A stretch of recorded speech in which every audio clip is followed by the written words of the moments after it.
بسم اللہ الرحمن الرحیم۔ اردو ایکسپریس کے سامعین السلام علیکم۔ امید ہے کہ آپ سب خیریت سے ہوں گے۔ ایک درویش جس کی نیک دلی اس کے نورانی چہرے سے عیاں تھی، وہ بادشاہ کے دربار میں آیا۔ اس کے لباس میں پیوند لگے ہوئے تھے۔ بادشاہ بڑا پارک تھا، ایک ہی نظر میں پرکھ گیا کہ خستہ حال درویش بڑا نیک دل انسان ہے۔ بادشاہ اس کی باتوں سے بہت متاثر ہوا۔ اس نے اسے اپنا درباری بنا لیا اور حکم دیا کہ نیک دل درویش کو شاہی حمام میں پہنچا دیا جائے، جہاں وہ غسل کرے اور نئے کپڑے پہنے۔ بادشاہ کے حکم کی فوراً تعمیل کی گئی۔ بادشاہ کا درباری بنتے ہی نیک دل درویش کے جوہر کھلے۔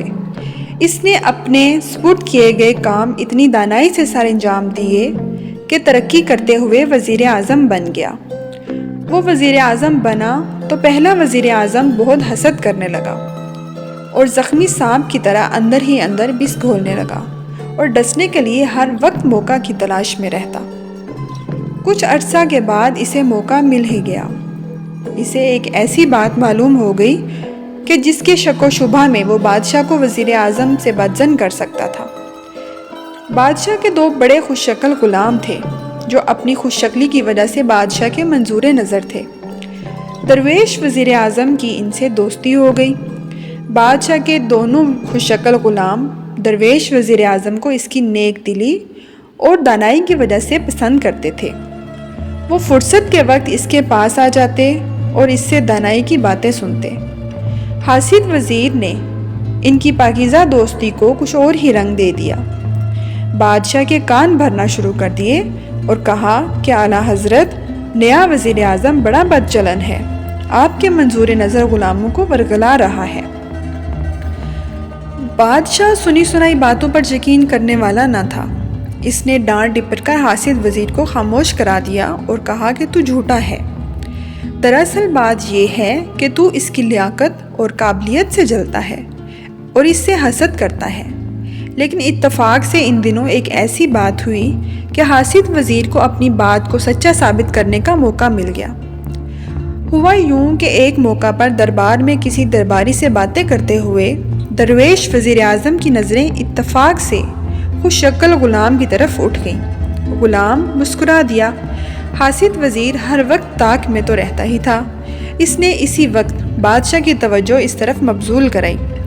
بادشاہ نے درویش وزیر اعظم اور خوش شکل غلام کو اشاروں سے باتیں کرتے ہوئے دیکھا تو غصے سے آگ بگولا ہو گیا۔ اس نے درویش وزیر اعظم کو سزا دینے کا فیصلہ کر لیا، لیکن اتنے غصے میں بھی اس نے دانائی کا دامن نہیں چھوڑا۔ اس نے معاملے کی پوری طرح تحقیق کیے بغیر درویش وزیر اعظم کو سزا دینا مناسب نہ سمجھا۔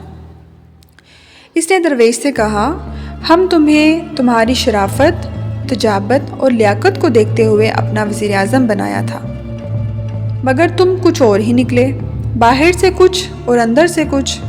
ہمارا اندازہ ٹھیک نہیں نکلا۔ ہم تمہیں بڑا شریف سمجھتے تھے، لیکن تم تو بڑے شیطان نکلے۔ ہماری موجودگی میں ہمارے منظور نظر غلام سے اشارہ بازی کرتے ہو، اور شاہی دربار کے آداب کا بھی تمہیں ذرا خیال نہیں۔ بولو تمہیں کیا سزا دیں؟ درویش وزیر اعظم اچھی طرح جانتا تھا کہ یہ سب حاسد وزیر کی کارستانی ہے اور یہ آگ اسی نے لگائی ہے۔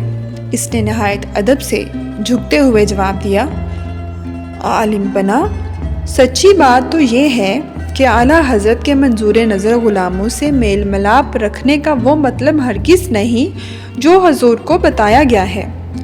قصہ یہ ہے کہ جوانی یاد آ جاتی ہے۔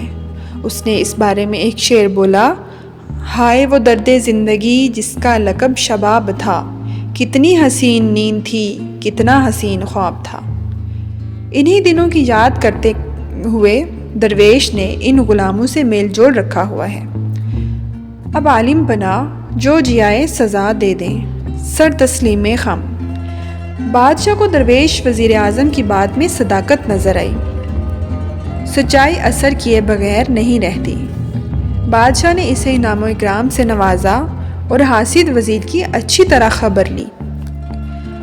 حضرت سعدی رحمہ اللہ تعالی عنہ نے اس حکایت میں یہ بیان کیا ہے کہ حاسد کا حسد ہی اس کو ذلیل و خوار کر دیتا ہے اور سچی بات ہر حالت میں اپنا اثر کر کے رہتی ہے۔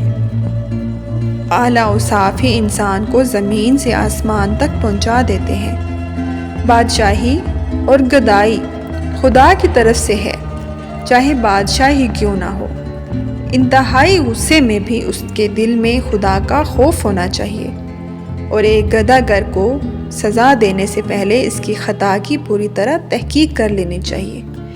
یہ بات بادشاہ اور اس کی بادشاہی کے لیے بہت بہتر ہے۔ اردو ایکسپریس کے سامعین، اگر آپ کو یہ ویڈیو پسند آئی ہے تو اس کو لائک کریں، چینل کو سبسکرائب کریں اور ویڈیو کو شیئر کریں، اور اچھا سا کمنٹ کر کے ہمیں ضرور بتائیے گا کہ یہ ویڈیو آپ کو کیسی لگی، تاکہ ہم مزید اس طرح کی اچھی اور سبق آموز ویڈیوز آپ کے سامنے لا سکیں۔ Thank you for watching. اللہ حافظ۔